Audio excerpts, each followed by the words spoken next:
नमस्कार दर्शकों, जेके प्राइम में आपका स्वागत है। मैं हूं विनोद कुमार। दर्शकों, हम आपको बताते चले कि हम जो टैक्स पे करते हैं उस टैक्स से ही सरकारें चलती हैं और विकास होता है।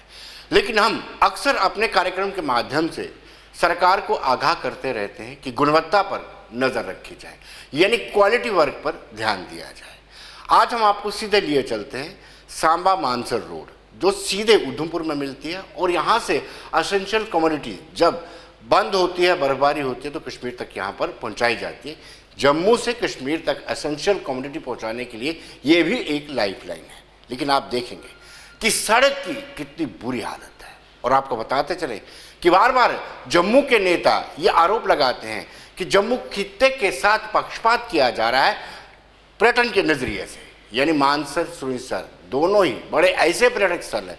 लेकिन ऐसे पर्यटक स्थलों तक जब पहुँचने के लिए अप्रोचेबल रोड नहीं होंगी, वहाँ तक पहुँचने के लिए आप बड़े बड़े गड्ढों से गुजरना पड़ेगा, तो क्या कोई दोबारा आएगा?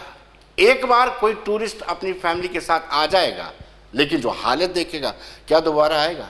तो लिहाजा सरकार को ये देखना होगा कि जिसको टेंडरिंग दी जाती है सड़क निर्माण की, उसकी रिस्पॉन्सिबिलिटी रखी जाए और तय किया जाए, और जो उसके लिए जिम्मेदार है उसके खिलाफ सख्त से सख्त कार्रवाई भी हो, उससे पेनल्टी भी डाली जाए। पहले हम दिखाते हैं कि गड्ढे हैं या गड्ढों में सड़क बनी है।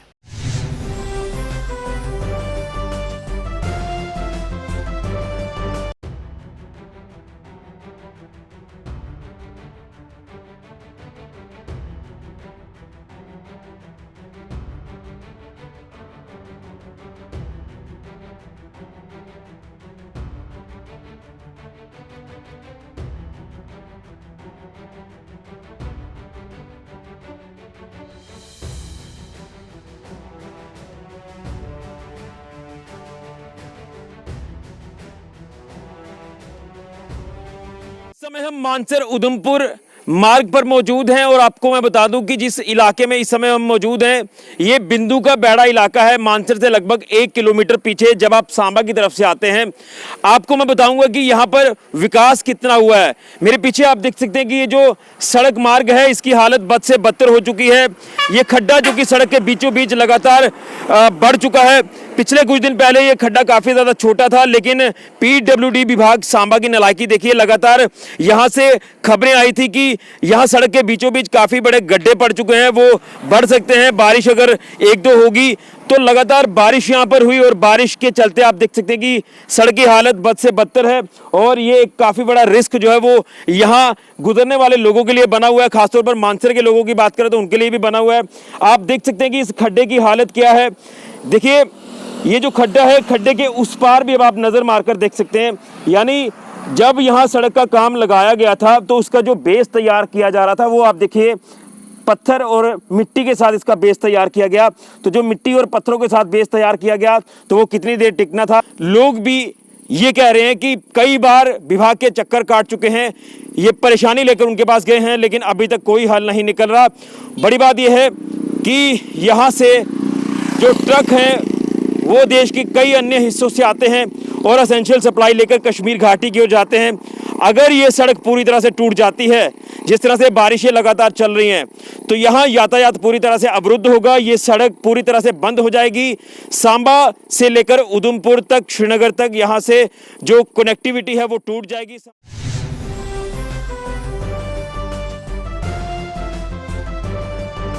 दर्शकों, अब हम सुरारा रोड की बात करते हैं।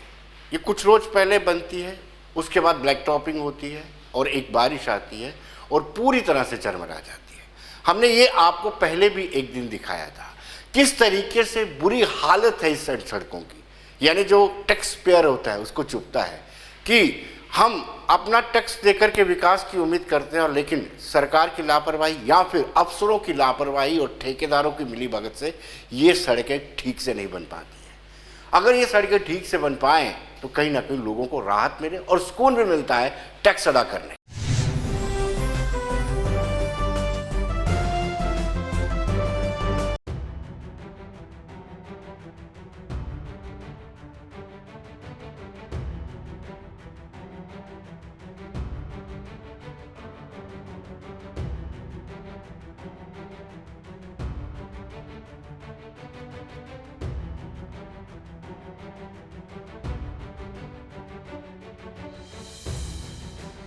ये जो रोड बना हुआ है, हमारी लोगों की बहुत अरसे से ये डिमांड थी कि हमें ये रोड चाहिए।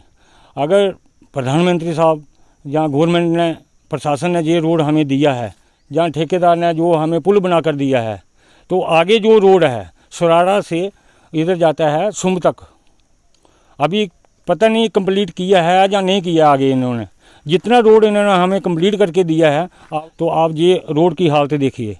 बरसात के मौसम में हमें इतनी दिक्कत होती है कि जो पार बैठा होता है वो पार ही रहता है, जो इधर होता है वो इधर ही रहता है, इतना पानी होता है। शासन से यही मांग करेंगे कि इस रोड को दोबारा जहाँ तो इसकी रिपेयर की जाए। आने जाने की भी दिक्कत है, कोई आएगा, कोई इधर फंस जाता है, कोई गिर जाएगा, कोई मोटरसाइकिल वाला आता है। कम से कम रोज़ के कम से कम भी 100 के ज़्यादा गाड़ी और आती है और जाती है, जहाँ से जो सुम को जाती हैं और नीचे जाएंगी, कूटा में जाएंगी। तो आपने ये रोड देख लिया है, गवर्नमेंट ने पैसा दिया है तो ठेकेदार ने टेंडर लिया था। अगर टेंडर लिया है तो उन्होंने काम किया है, मगर काम तो अच्छा करना चाहिए। प्रधानमंत्री रोजगार योजना के तहत ये मतलब रोड बना है PMJSY का, तो इसकी ना ठीक ढंग से कोई रिपेयर ठीक नहीं ढंग से नहीं बनाया रोड है। आने जाने के लिए मुश्किल है। जो गाड़ी हैं जो भी जो निकल रही हैं, जो खड्डे पड़े हुए हैं, जो तारकोल है बिछाया उन्होंने, वो भी ना के बराबर ही है। तो बाकी प्रशासन से यही मांग करते हैं हम कि इस रोड की मरम्मत की जाए दोबारा। तो बहुत परेशानी थी, है नाले में पानी आता था, जो उधर के पार के थे पार, उस गवर्नमेंट ने हमें पुल भी दिया है, पुल दिया, रोड भी दिया, सब कुछ पैसे आए, रिलीज हुए, ठेकेदारों ने निकाल भी लिए टाइम पे। तो जब ये रोड बनने की बारी आई तो ठेकेदार ने जो ऐसा काम किया।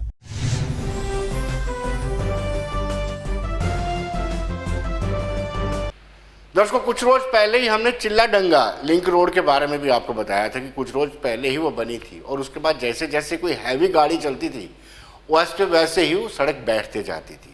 यानी क्या अकाउंटेबल ठेकेदार नहीं है? क्या उसके ऊपर बैठा जेई अकाउंटेबल नहीं है? क्या उसके ऊपर बैठा AW और एक्जिट इसके लिए जिम्मेदार नहीं है? क्या चीफ इंजीनियर से नहीं पूछा जाना चाहिए कि आखिरकार इतनी लागत से बनी सड़क कैसे ही सप्ताह भर में टूट जाती?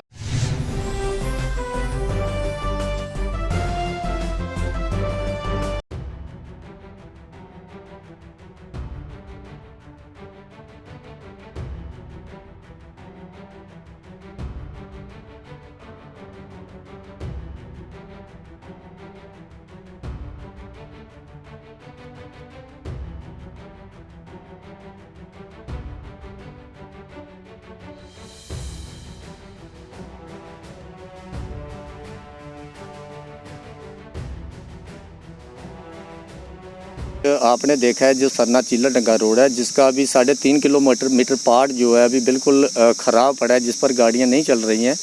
तो पिछले साल 2 किलोमीटर लुक जहां डिपार्टमेंट ने डाली भी थी, तो उसके बाद आगे 3.5 किलोमीटर का जो एक हमारा डिस्टेंस है चिल्ला डंगा और सरना के बीच, वो अभी रह रहा है। तो उसमें इन्होंने 1.5 किलोमीटर का एक टेंडर लगाया था, जो मैं पहले भी आपको बता चुका हूँ। 1.5 किलोमीटर टेंडर लगाया था लेकिन उसका काम नहीं किया। तो वो सिटी टाउन में इन्होंने वो टेंडर लगाया था, लेकिन उसका कति मार्च को पैसा जो है वो अभी लैप्स हो चुका है। अभी एक नया इन्होंने 2 किलोमीटर का टेंडर और लगाया है, जिसके लिए अभी हम एक्शन साहब से मिले भी थे कि इसको जल्दी से जल्दी थोड़ा ब्लैक टॉप किया जाए। लेकिन उन्होंने एक हमें आश्वासन दिया है कि अभी ब्लैक टॉप तो हम इसको कर नहीं सकते हैं, लेकिन इसमें हम सिंगल मेटल आपको करके थोड़ा गाड़ियाँ चलने के काबिल कर देते हैं। तो अभी तो हमें आश्वासन मिला है, लेकिन कब करेंगे जो तो वो ही जानते हैं। लेकिन आपके माध्यम से मैं अपील करना चाहता हूँ DC मैडम को कि DC मैडम अनुराधा गुप्ता जी को कि कम से कम हमारी जो लोगों की जो डिमांड है इसको वो देखें और इसको सुनकर जे जल्दी से जल्दी सरना से आगे जो रोड चिल्ला डंगा तक ख़राब है इसको जल्दी से जल्दी शुरू करवाएं। और एक्शन साहब को भी मैं कहना चाहता हूं कि मैं पर्सनली भी उनसे 3-4 बार इस रोड के मसले में मिला हूं, तो मैं आपके माध्यम से भी उनको अपील करना चाहता हूँ वो जल्दी से जल्दी आए, 1-2 दिन में जहाँ का टूर रखें और देखें और जल्दी इसका काम शुरू करें।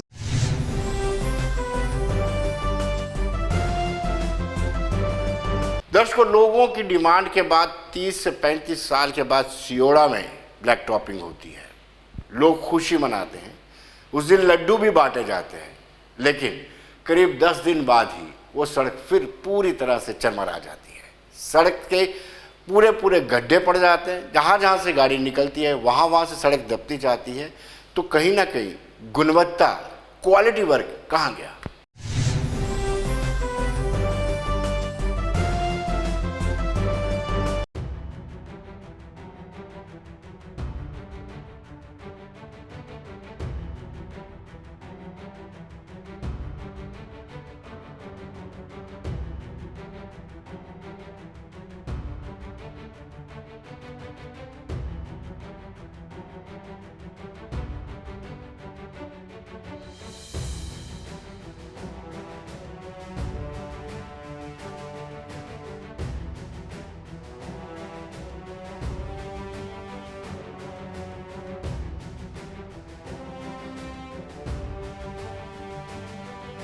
ਉਹ ਕਾਲਾ ਤੇਲ ਹੀ ਉੱਪਰ ਉਹਨਾਂ ਨੇ ਛਣਕਾਰਿਆ 2 ਮਿੰਟ ਰੋਲ ਫੇਰਿਆ ਚਲੋ ਜੀ।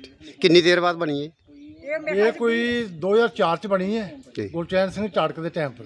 ਜੀ। ਉਹਦੇ ਬਾਅਦ ਵਿੱਚ ਇੱਕ ਵਾਰੀ ਪੈਚ ਲੱਗੇ, ਹੁਣ ਇਹ ਬਣੀ ਹੈ। ਅਸੀਂ ਬੜੇ ਖੁਸ਼ ਹੋਏ ਕਿ ਨਵੀਂ ਰੋਡ ਬਣ ਰਹੀ ਹੈ ਜੀ ਤੇ ਠੀਕ। ਮੈਂ ਕਿਹਾ ਵੀ ਬੜੀ ਖੁਸ਼ੀ ਹੋਈ ਰੋਡ ਲੱਗਾ ਬਣ। ਇਹ ਰੋਡ ਬਣਿਆ ਇਹਦੇ ਕੋਲੋਂ ਤੇ ਉਹੀ ਠੀਕ ਸੀ ਜਿਹੜਾ ਪਹਿਲਾਂ ਸਖਤ ਰੋਡ ਸੀ। ਬੇਸ਼ੱਕ ਖੱਡੇ ਸੀ, ਖੱਡਿਆਂ 'ਚ ਆਸਤਾ ਚਲੋ ਗੱਡੀ ਗੁੱਡੀ ਚੱਲਦੀ ਸੀ, ਪਰ ਇਹ ਤੇ ਮਤਲਬ ਇੱਕ ਬਾਰਿਸ਼ ਹੀ ਚੱਲਣੀ ਹੈ ਵੀ ਸਾਡੇ ਦਰਵਾਜ਼ੇ ਅੱਗੇ ਪਾਣੀ ਦਾ ਮਤਲਬ ਡੈਂਪ ਲੱਗ ਗਿਆ ਪਾਣੀ। ਤੁਸੀਂ ਲੱਗਦਾ ਬੜੀ ਖੁਸ਼ੀ ਹੈ ਕਿ ਜਿਹੜੇ ਮਤਲਬ ਮੇਰੀ ਵਾਲੇ ਸਾਡੇ ਗ੍ਰਾਂ 'ਚ ਆਏ ਨੇ, ਜੀ। ਅਸੀਂ ਉਹਨਾਂ ਦਾ ਬਹੁਤ ਧੰਨਵਾਦ ਕਰਦੇ ਹਾਂ ਕਿ ਇਹ ਸਾਡੀ ਖਬਰ ਹਰ ਜਗ੍ਹਾ ਪਹੁੰਚਾਉਣਗੇ। ਤੇ ਕਿਆ ਲੱਗਦਾ ਨਹੀਂ ਹੈ ਕਿ ਠੇਕੇਦਾਰੀ ਤੇ ਡਿਪਾਰਟਮੈਂਟ ਦੀ ਮਿਲੀ ਵਕਤ ਕਰਨੇ ਉਹ ਮਿਲੀ ਭਗਤ ਹੈ ਜੀ। 30 ਸਾਲ ਬਾਅਦ ਲੁੱਕ ਪਈ ਹੈ। ਸਾਨੂੰ ਬੜੀ ਖੁਸ਼ੀ ਹੋਈ ਕਿ ਲੁੱਕ ਪਈ ਸੀ, ਮਗਰ ਸਰ ਇਹ ਦੱਸ ਕਿ ਅੱਜ 12 ਦਿਨ ਹੋਈ ਹੈ ਲੁੱਕ ਪਏ ਦੇ, ਪਰ ਇਹ ਕੋਈ ਨਾਂ ਨਹੀਂ ਹੈ ਇੱਥੇ ਕਿ ਇਹ ਲੁੱਕ ਪਈ ਹੈ। ਇਹ ਲੁੱਕ ਦੇਖੋ ਸਰ, ਤੁਸੀਂ ਦਿਖ ਸਕਦੇ ਹੋ ਆਪੇ ਤੁੰਦੇ ਸਾਹਮਣੇ, ਕੋਈ ਲੁੱਕ ਕੋਈ ਪਤਾ ਨਹੀਂ ਲੱਗਾ ਕਿ ਇੰਚੀ ਹੈ ਜਾਂ ਅੱਧੀ ਇੰਚੀ। ਸਰ ਇਹ ਸਿਰਫ ਇਆਂ ਪਾਣੀ ਸਿਰਫ ਸੁੱਟੀਏ ਗਏ ਦੇ ਨਾ ਕਾਲਾ।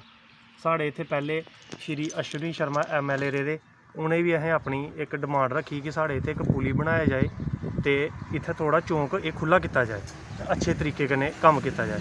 फिर उहदे बाद उ'नें भी कोई कक्ख नहीं कीता।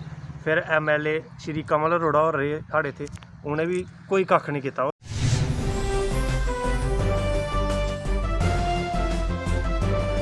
दर्शकों, अब पुंछ लिए चलते हैं। जिस रास्ते से डिप्टी कमिश्नर भी गुजरते हैं, जिस रास्ते से SSP भी गुजरते हैं, उस रास्ते में सप्ताह भर पहले ही ब्लैक टॉपिंग हुई।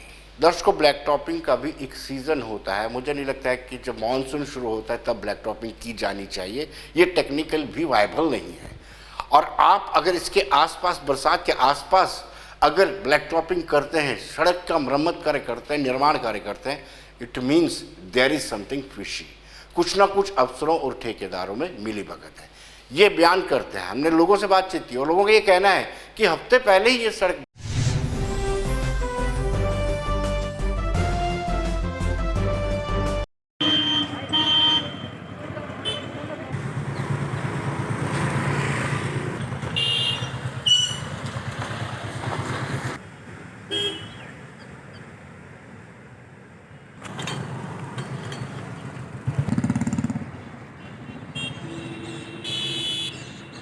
शुक्रिया अदा करता हूँ कि जो जितने भी ये काम यहाँ गलत हो रहे हैं इसको ये हाईलाइट करते हैं। मुझसे पहले मेरे एक बड़े भाई साहब कैप्टन साहब ने जो बताया है मैं सुन रहा था। आप खुद देख सकते हो रोड की क्या हालात है। ये जितने भी ये काम यहाँ हो रहे हैं रोड्स के, कहीं भी जो ब्लैक टॉपिंग हुई है, जो आप देखिए ये तीसरे दिन जब बारिश होती है ये सब बह के चली जाती है। वो खड्डे इतने पड़ चुके हैं कि यहाँ के एक आदमी का आना जाना बहुत मुश्किल हो चुका है। मैं DC साहब से ये रिक्वेस्ट करता हूँ कि ऐसे जो कंट्रैक्टर्स हैं जिनको ये काम दिया गया है उनको ब्लैक लिस्टिंग किया जाए और उनके खिलाफ स्ट्रिक्ट एक्शन लिया जाए।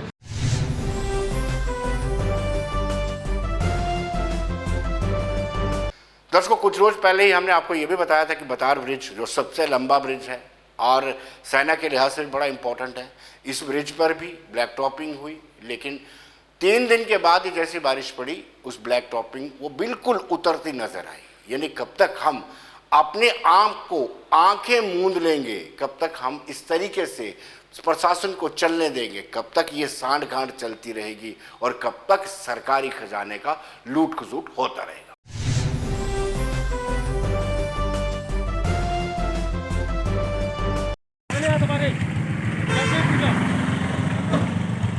छब्बीस की विजय बस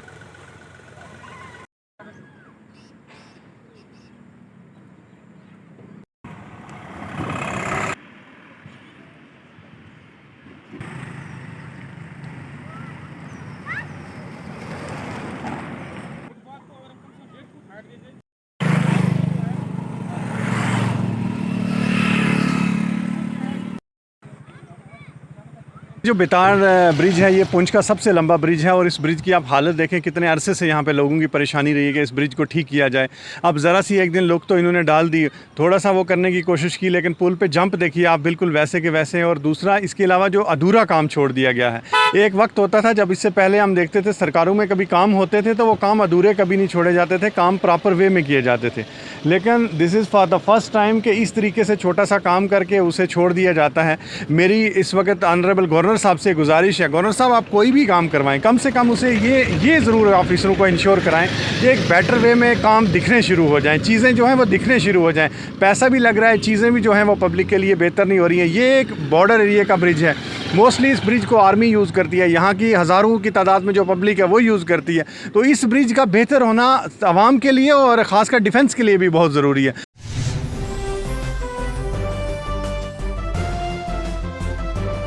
तो अब हम बात करेंगे नारकोटिक्स की।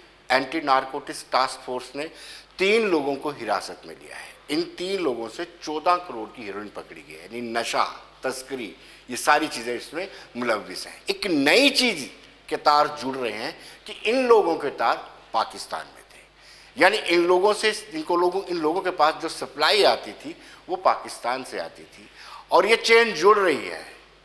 टास्क फोर्स इस पर काम कर रही है और उम्मीद है कि हस्तक्षेप करके उस व्यक्ति जो पाकिस्तान के उस ओर काम करने वाले हैं, हम आपको पहले भी बताते रहते हैं कि कहीं ना कहीं पाकिस्तान गन से साथ साथ नार्को टेररिज्म भी फैला रहा है। जो ड्रोन का इस्तेमाल किया जाता है, हीरोइन इस तरफ फेंकी जाती है और इस वजह से फेंकी जाती है कि जो हमारा यूथ गन कल्चर को नहीं अपना रहा है वो नशे के बीच में पड़ जाए।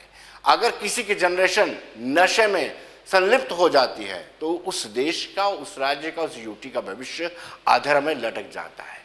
तो कहीं ना कहीं ये प्रयास किया जा रहा है। लेकिन एंटी नारकोटिक टास्क फोर्स के एसपी विनय शर्मा ने आज बाकायदा एक प्रेस कॉन्फ्रेंस की और इस प्रेस कॉन्फ्रेंस में बताया कि किस तरीके से ये 3 लोगों को हिरासत में लिया गया, कितनी मशक्क़त की और कैसे कैसे तार पाकिस्तान के साथ जुड़े हुए हैं। यानी हम ये सोच सकते हैं कि जब हम नार्को टेररिज्म की परिभाषा देते हैं, बोलते हैं, तो ये 3 लोग भी उनका सहयोग कर रहे हैं, पाकिस्तान के उन ताकतों का सहयोग कर रहे हैं जो जम्मू कश्मीर के यूथ को नशे में धकेलना चाहते हैं।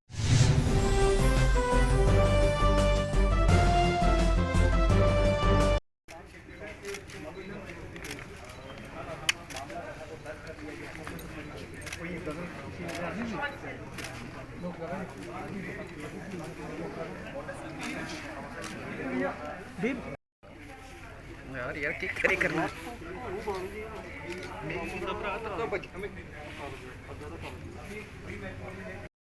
गिरफ्तार किया है और करीब 14 करोड़ कीमत की 2 किलो की हेरोइन है वो रिकवर की। भाई पीछे नहीं है वो गिर जाओ। ये वो 3 शख्स हैं जिन्हें गिरफ्तार किया गया है। It is costing in the international market to the tune of 14 crores.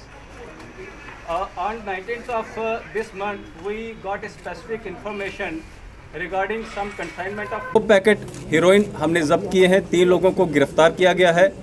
जब उनकी फर्दर क्वेश्चनिंग की गई, उनका मोडस ऑपरेंडी हमने जो स्टार्टिंग की जो इन्वेस्टिगेशन में सामने आया वो ये बताते हैं कि पाकिस्तान की तरफ से जो ड्रग कार्टल्स हैं वो अंतर्राष्ट्रीय सीमा के फेंस से वहाँ से पैकेट पार फेंकते हैं और ऐसी जगह पे छुपा देते हैं जहाँ से ये लोग जाके आगे वहाँ से कलेक्ट करके अपनी तरफ लाते अगर इनको कोई मौका मिलता।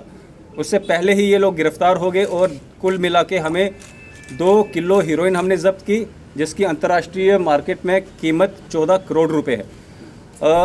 इसमें एनडीपीएस की स्पेसिफिक धाराओं में हमने पर्चा दे दिया है। इन्वेस्टिगेशन सुनील जसरोटिया साहब कर रहे हैं। हमें पूरी उम्मीद है फॉरवर्ड और बैकवर्ड लिंकेजेस में फर्दर चेंज निकलेंगी और लोग जो इस अंतर्राष्ट्रीय गिरोह का हिस्सा हैं बड़ी जल्दी गिरफ्तार होंगे। हमें पाकिस्तान की तरफ से सप्लाई करने वाले आदमी के कुछ डिटेल्स सामने आए हैं। कोशिश करेंगे हम एक्स्ट्राडिशन के तौर पर mutual legal assistance treaty, letter rogatory के प्रोसेसेस को यूज़ करके कोशिश करेंगे उनका भी इंडिया की तरफ प्रत्यर्पण का किसी तरह से व्यवस्था करवाएं।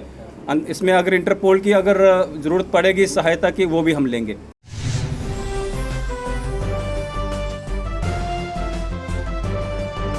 दर्शकों, चिंता इसलिए बढ़ती जा रही है कि पहले 15 साल से ऊपर जो एज ग्रुप था उसमें ही नशे की लत थी। अब 11 और 12 का भी लोग नशा करने शुरू कर दिए हैं। 100 करोड़ से ज़्यादा हीरोइन अभी तक पकड़ी जा चुकी है और बहुत सारे मामले इसमें आए हैं और कुछ लोगों को हिरासत में भी लिया गया है। अगर हम पिछले साल की बात करें तो 1100 से ज़्यादा मामले आए थे और 1400 से कुछ 1600 के करीब कुछ लोगों को हिरासत में लिया गया था। 30 ऐसे लोग थे जिनके खिलाफ पब्लिक सेफ्टी एक्ट लगाया था, PSA लगाया गया था।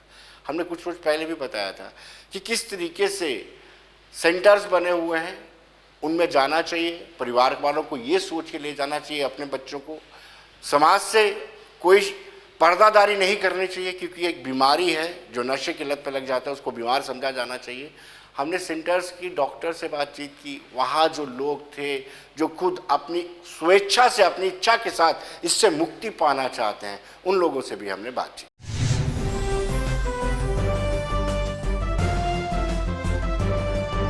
देखिए, जैसे कि पिछले काफ़ी सालों से हम देख रहे हैं कि जम्मू कश्मीर हमारी स्टेट में बहुत ज़्यादा एडिक्शन का जो इस्तेमाल है वो बहुत ज़्यादा हो रहा है और हमारे बहुत यंगस्टर्स इवन शुरू के सालों में तो हम 15 साल से ऊपर की एज ग्रुप के लोगों को देखते थे, लेकिन पिछले चंद सालों में हमने देखा है कि हमारे पास यहाँ पे 11 और 12 साल की उम्र के बच्चे भी आ रहे हैं।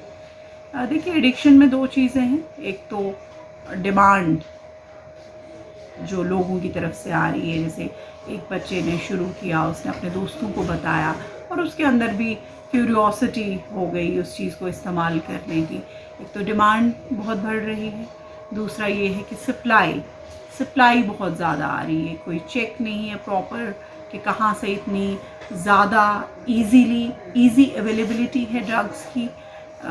बहुत से एरियाज़ बहुत ज़्यादा नॉमिनेटेड हैं, जैसे हमारे पास मरीज़ आते हैं वो हमें बताते हैं कि कासिम नगर, सिंबल, RS-पुरा में तो इतना ज़्यादा पेडलिंग है इस नशे की, लेकिन क्या पुलिस इसमें रोकथाम नहीं कर पा रही है या कुछ ऐसे ज़राए हैं जो पुलिस को भी चकमा दे रहे हैं। तो एक तो डिमांड अवेलेबिलिटी बहुत इजी है, दूसरा बच्चों की क्यूरियोसिटी, एक बच्चे को देख रहे हैं करने के लिए और दूसरे बच्चे भी आउट ऑफ क्यूरियोसिटी उसमें जा रहे हैं। उसका था पीता था शराब, मन करता था पीने का, पीनी है।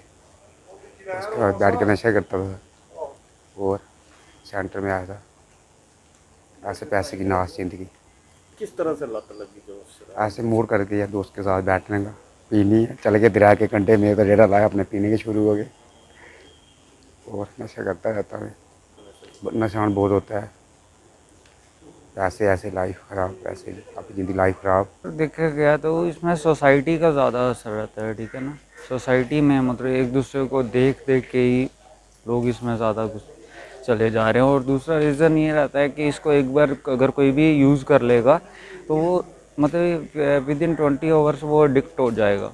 दूसरे दिन वो पर्सन उसको अगर ये वाइट या हीरोइन कुछ भी यूज़ करता है, उसको कुछ भी अगर ऐसा नहीं मिलेगा तो उसके बिना वो रह नहीं पाएगा। 500 रुपीज़ बहुत होते हैं, तो मैं उनको 500 रुपीज़ दे रहा था। मुझे ऐसा लग रहा था कि कहीं ये मेरे से ज़्यादा पैसा ले रहे हैं, जिसकी वजह से मैं डायरेक्ट डीलर के साथ कांटेक्ट करना शुरू हो गया। डीलर के पास जब गया तो फिर आहिस्ता आहिस्ता मुझे नशे की लत है जो वो मेरी बढ़ती गई।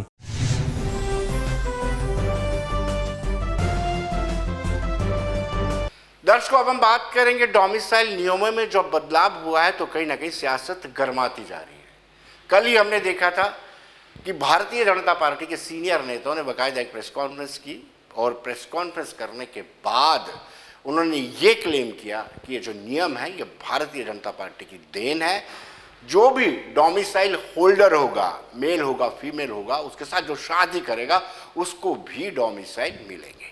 हम सब जानते हैं डॉक्टर फारूक अब्दुल्ला की बेटी ने सचिन पायलट से शादी की है, यानी सचिन पायलट को भी, और बहुत सारे एग्जाम्पल्स हैं। गुलाम नबी आज़ाद की बेटी की बात करें, रूबिया सैयद की बात करें, या फिर करण सिंह की पोते की बात करें, ये सारी चीज़ें अब आहिस्ता आहिस्ता सामने आएंगी, यानी उनको भी राइट मिलेंगे। लेकिन कहीं ना कहीं गुलाम हसन मीर जो अपनी पार्टी के सीनियर नेता हैं, उनका ये मानना है कि अगर एक व्यक्ति गुजरात का रहने वाला है, गुजरात का डोमिसाइल उसके पास है, तो क्या वो जम्मू में भी डोमिसाइल ले पाएगा? आइए देखते हैं उनकी क्या नजरिया है।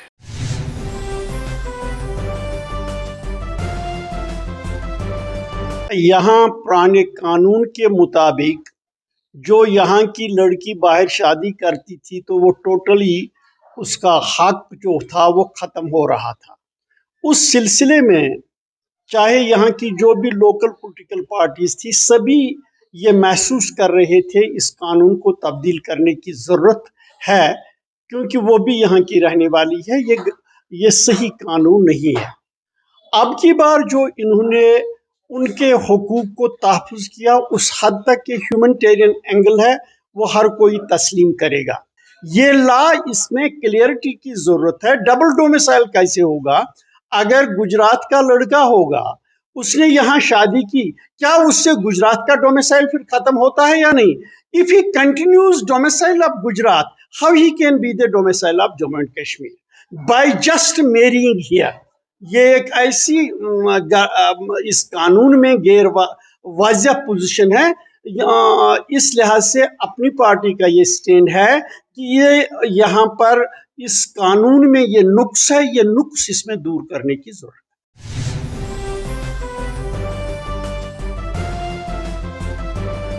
रिटायर्ड जस्टिस हसनैन मसूदी जो नेशनल कॉन्फ्रेंस के एमपी हैं, उनका भी कहना है कि कहीं ना कहीं पहले नौकरियां गई और अब बाहर से लोग आकर के यहाँ पर बसेंगे।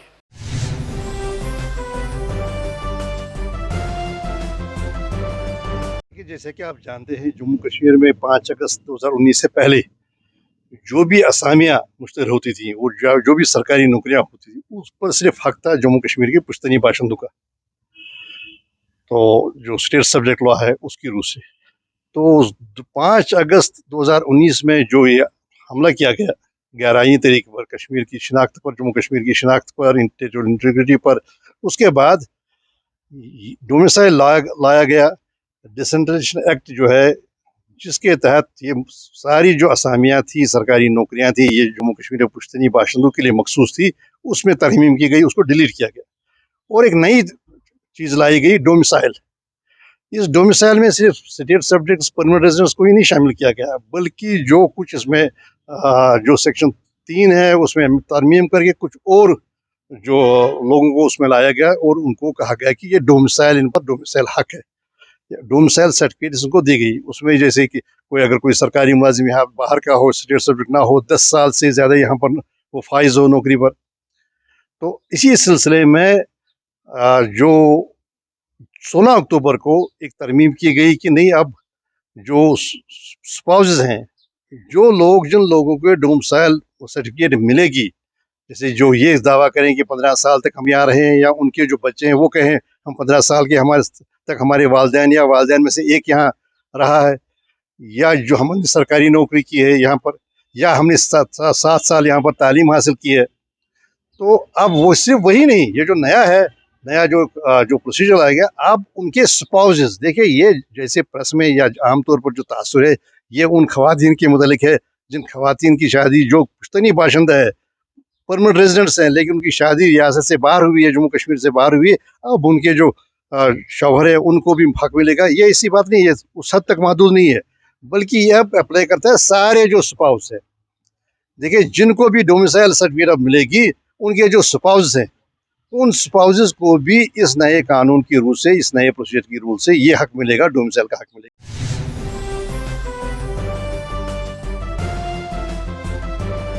तो दर्शकों, बने रहिए देश दुनिया की खबरों के लिए और मुझे दीजिए इजाजत।